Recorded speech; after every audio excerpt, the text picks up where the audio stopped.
All right, so tonight we're going to dig into the book of Esther. If you remember last time, we talked about the historical background of the book and some of those facts, authorship, dating, all that sort of stuff. But tonight we're actually going to dig into the text. We'll do the first 9 verses tonight, chapter 1, verses 1 through 9. And then I said this in the introduction, but I'm going to tell y'all again, just for your reference. In our modern translations, the name of the king is Ahasuerus, which is the Jewish rendering of the Persian name for the king.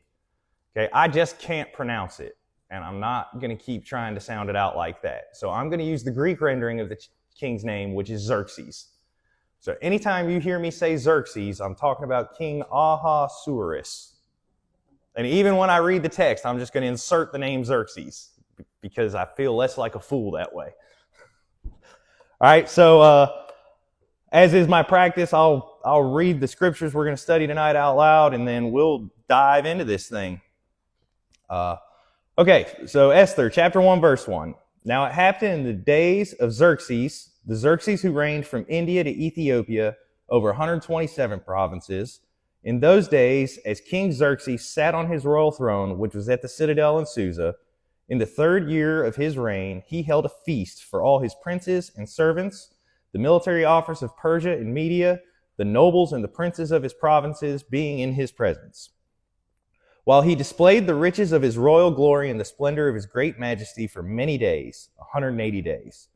And when these days were fulfilled, the king held a feast lasting 7 days for all the people who were present at the citadel in Susa, from the greatest to the least, in the court of the garden of the king's palace. There were hangings of fine white and blue linen, held by cords of fine purple linen, on silver rings and marble pillars, and couches of gold and silver on a mosaic pavement of porphyry, marble, mother of pearl, and precious stones. And drinks were served in golden vessels of various kinds, and the royal wine was plentiful, according to the king's hand. And the drinking was done according to the law. There was no compulsion, for so the king had established it for each official of his household, that he should do according to what pleased each person. Queen Vashti also held a feast for the women in the royal house, which belonged to King Xerxes. So in verses 1 through 4, we're introduced to King Xerxes. Like any good author, the writer gives us when and where what he's describing is occurring. The when is provided by the name of the king, because that's the way you did history back then, right? They didn't have calendars like we do, not in the same form anyway. And the where is plainly stated. So the king himself is the son of Darius the First, and he is the grandson of Cyrus the Great. He's said to have ruled over 127 provinces, and that stretched from India to Ethiopia. And this is not only documented in the book of Esther, but it's also corroborated in the histories written by Herodotus, who was a Greek historian. The provinces were grouped into larger regions. Each province was a small hunk of land, kind of like a municipality in our modern, right? And then they would be grouped into what were called satrapies, which is basically a province or a state. And then each satrapy had a satrap appointed over it, which was the governor. Okay? And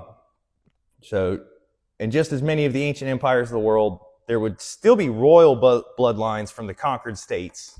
And sometimes the king, Xerxes, would allow you to kind of maintain some autonomy over your area. Right? Think King Herod during the Roman times. They let him be king of Judah, but they kept him right under their thumb. They kept a close eye on him. Similar thing across Persia. Okay? So that's why you have mentions of princes and nobles. Not just Persian princes and nobles, but also ones from other bloodlines in conquered states. So as long as you keep the peace, pay your taxes, and follow the orders of the king, he lets you be the prince. All right. Xerxes reigned from 486 to 465 BC. This is said to occur in the 3rd year of his reign, so that would be around 483 BC. And the where is the winter capital of the Persian Empire, Susa, or Shushan in Persian. It's east of the Tigris River in modern-day Iran. And if you wanted to look at it on a map today, it would be the city of Persepolis, Persepolis, Persepolis, Iran.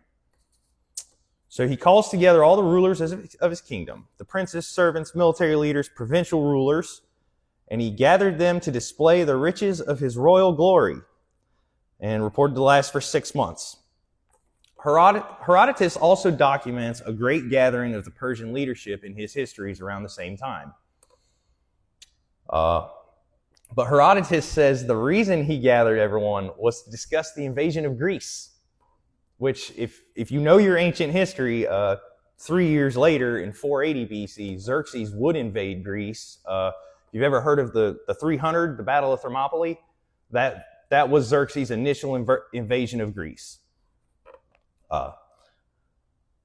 And Xerxes' idea was, well, I'll just take all of Europe for myself. And he stated that his purpose would be to gather the entire world into one great empire that he could be sovereign over.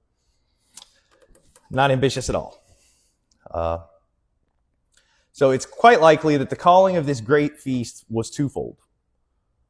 One of them certainly to show his power and wealth, but the other also to garner support for his invasion, right? You need all these provincial rulers to go home and conscript armies and send them to you so that you've got an invasion force.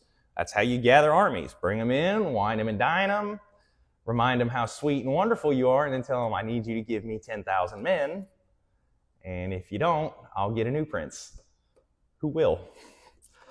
Right? But it also is unlikely that he would have called all the rulers of his empire to one place at one time. Think about the State of the Union address, right? There's always a designated survivor. You don't get everybody in one place at one time. It's dangerous. And if all your governors are missing, who's keeping the peace? So he probably had people from this area come in and then head home, and then people from this area come in and head home. And that's why it's stretched over a 6-month period. Right? We don't know that. That's my speculation. But there was one feast that lasted a week long at the end of the 6-month feast. And it's my thought that the final feast, he kind of had his favorite guys come, right? This is the grand finale of the feast, if you will. So in verses 5 and 6, we learn that at the end of the 6-month party, there's a final feast for another 7 days. And we're told whoever who is in Susa, great or small, is allowed in this final week feast. And it's held in the court of the garden of the king's palace. So they've actually found Xerxes' palace in Persepolis and excavated it. And you can't see exactly where the garden was or what the garden court looked like. They didn't find the mosaic floor or the golden couches. But you can see the ruins of his palace, and it was actually quite extravagant. A simple Google search of Xerxes I palace will pop up pictures of some gorgeous stone carvings, just very extravagant. The palace was, the reason we don't have more of it is because Alexander the Great burned the palace to the ground when he conquered Persia, probably as revenge for Xerxes invading Greece.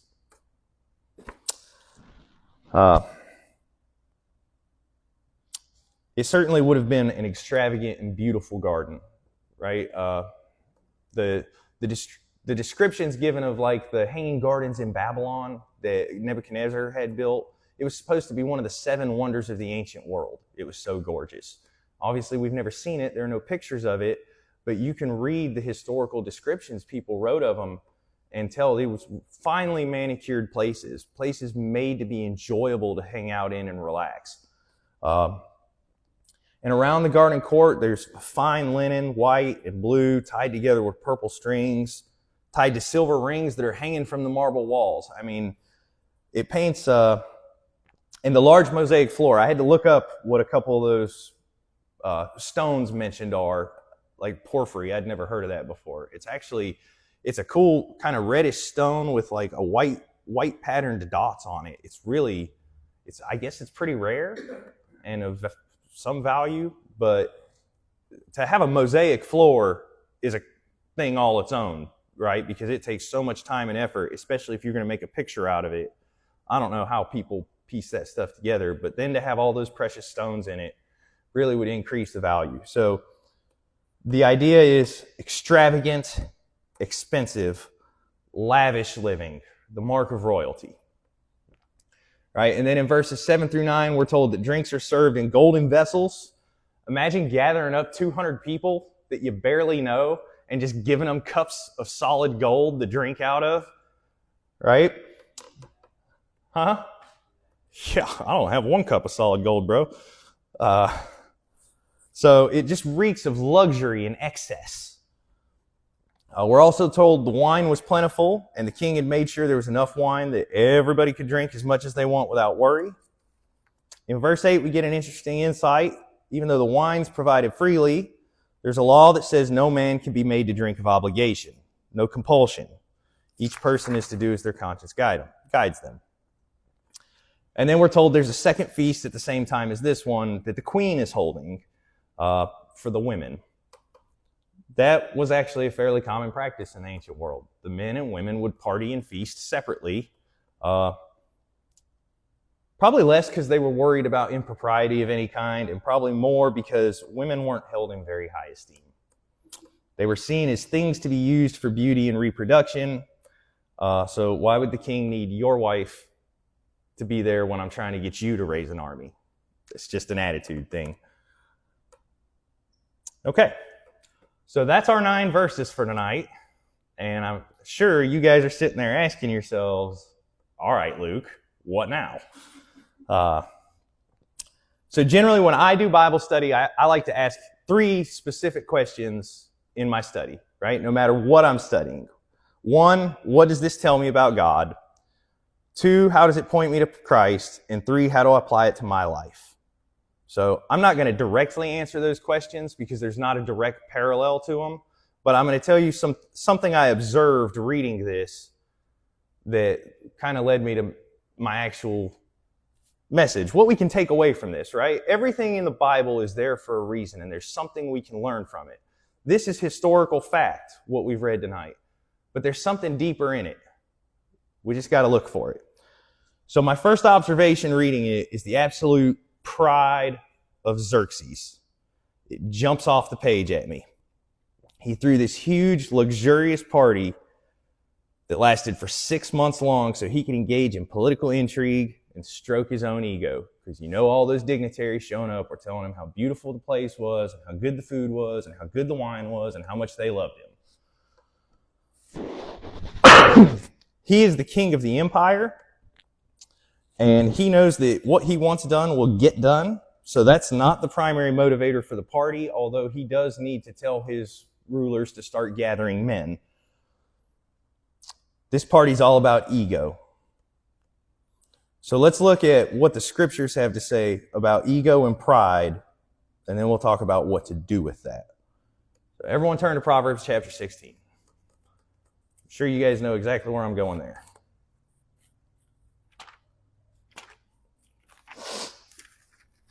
This way, 16. All right. Proverbs, just after the Psalms and before Isaiah. Proverbs 16, we read verses 17 and 19. It says, "The highway of the upright is to turn away from evil. He who guards his way keeps his soul. Pride goes before destruction, and a haughty spirit before stumbling. It is better to be humble in spirit with the lowly than to divide the spoil with the proud."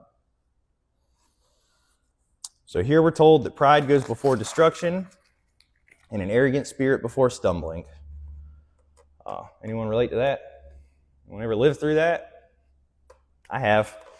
My dad used to tell me as a kid, whenever you think you've got something mastered, when you decide you've got control over it, that's when it'll turn around and bite you in the butt. And it's exactly right? When you decide you've mastered it, you let your guard down. And as soon as you get arrogant or proud about something, when you start deciding you're better or you're above something, usually a hard fall is imminent. God's judgment and punishment are not always immediate, but there are generally warning signs on the way. Pride is a destructive force. We'll get into it a little deeper in a minute. But especially in the body of Christ. Right? There is no room for pride in the church. We are told to be humble, to exercise humility.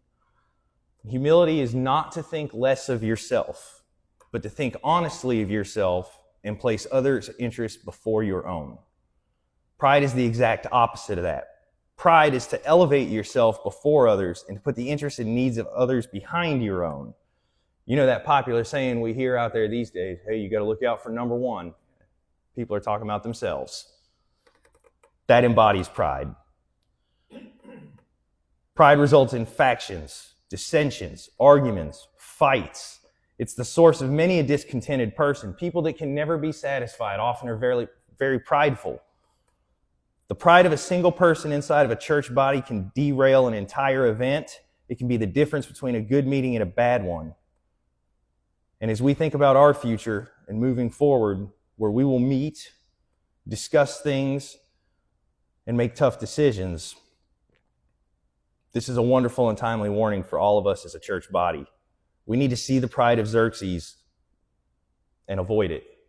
Although we don't see Xerxes fall in the book of Esther, we will see the fall of Haman as a result of his pride.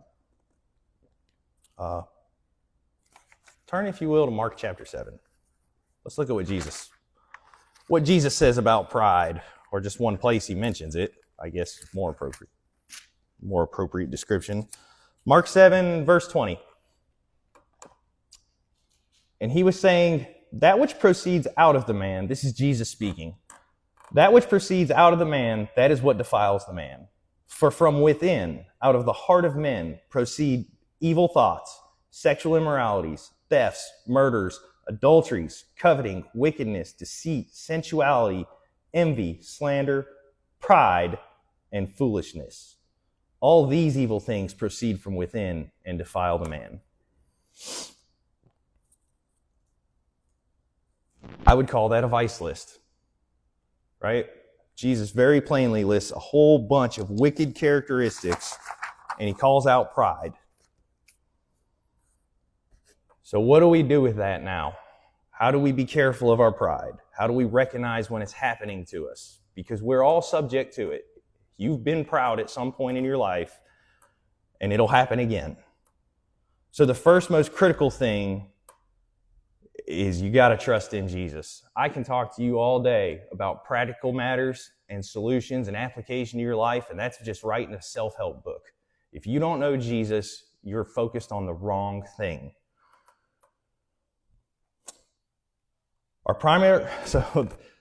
The primary problem that humans have is that we are sinful by nature, right? The original sin we inherited from Adam and Eve. From birth, we know nothing but selfishness. Think about a newborn baby. That baby doesn't care that you haven't slept in a week and it's 3 a.m. They just scream and cry. Feed me. Mommy has a migraine? Who cares? I'm hungry.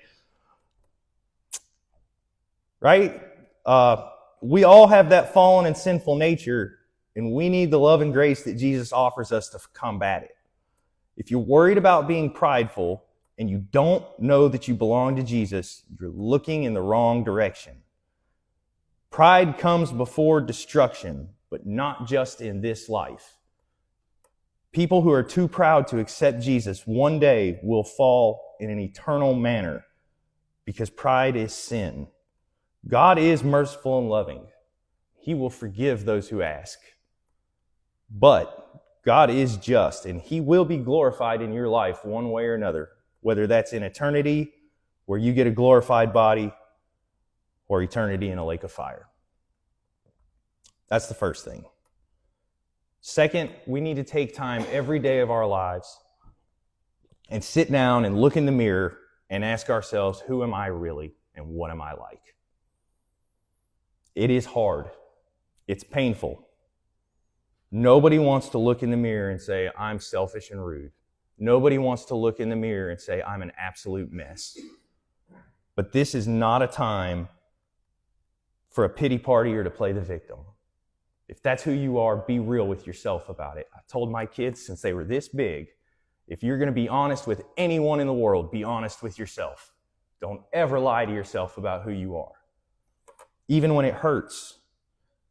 Critical self-evaluation is important, and if we don't do it and regularly, we will never improve ourselves. And Jesus won't be able to improve us because I don't want to say God needs our help, but he needs our cooperation. If you're not a willing participant in this transformation of your life, you're lost. I will tell you, there's nothing in the world that will break your pride like looking in the mirror and being real with yourself. You're never going to be as good or as important as you want to be. Right? And I'm not trying to be cynical, guys. Let's just be factual. We all want to be somebody. We all want to be the American success story. But it's much more valuable to be a Christian success story. Here's what American success looks like. Big house, fancy car, lots of stuff. Just like Xerxes. Christian success is a person going through painstaking and draining medical treatments that leaves them with no energy. And rather than go home and rest, they spend the rest of their time being selfless servants to their loved ones. Christian success is a pastor that writes to his imprisoned brethren in the mines because they refuse to say Caesar is Lord when he himself is locked up and facing certain death. And when given his sentence of beheading, he said, "Thanks be to God." That's Christian success. So third, on pride, when you find yourself offended or your feelings hurt, mentally pause the situation and step out of it and ask yourself a question. Am I upset for a legitimate reason, or is it just me? Is this my selfish pride, or is this righteous indignation? I've found that 9 out of 10 times it's normally me. It's my selfish pride. I'm not getting my way and I don't like it. Your mileage may vary. So in conclusion, we all know what's ahead of us in the coming 8 to 10 months. We all know the sort of things and decisions that are going to have to be done, decisions that will have to be made. At this time, our church is most vulnerable to attacks from the enemy. We are in a season where we all need to be praying about our future every single day, and this body cannot afford to have any kind of internal strife. I don't see a problem as of now, but as the deadlines get closer and the stress increases, we are going to be more and more vulnerable. We need to put on the armor of God and be real with ourselves about who we are. And it's crucial in our prayer and study moving forward that we're mindful of ourselves, our own sin, and our own condition. We need to be actively seeking to remove the logs from our own eyes and not worry about the speck in our brother or sisters. I want to encourage all of you guys to do 2 things over the next week. Sometimes I give you guys these recommendations. I don't ask for a report on if anyone actually does them, but seriously, consider these. Write them down. 1, take 10 minutes every day of the next week and just sit down by yourself and ask yourself about who you are and where you're failing. And 2, when you pray, ask God to tear the hard calluses off the outside of your heart and soften it. We need to be people of prayer and people led by the Spirit.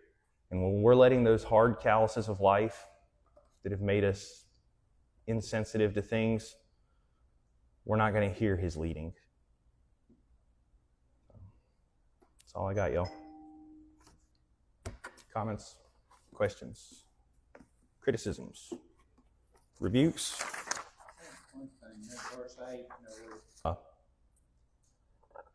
As a kid, my dad always told me the way you define success helps define who you are. That's why I focused on the difference between American success and Christian success. Money will not buy happiness. It don't hurt. It certainly helps. But love and contentment are what we're called to. You know, I can think of at least 3 individual times in the scriptures where Paul calls us to be content. So I don't say that, I guess that's a kind of a mixed message. Don't be content spiritually, so to speak. Walking myself in circles. You guys get what I'm getting at? Contentment is about being happy with what you have and being thankful for what you have. But seeking to improve yourself is not wrong.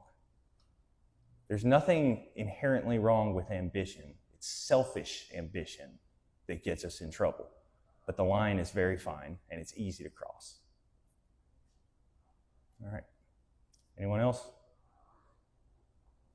Let's pray and get you guys out to dinner.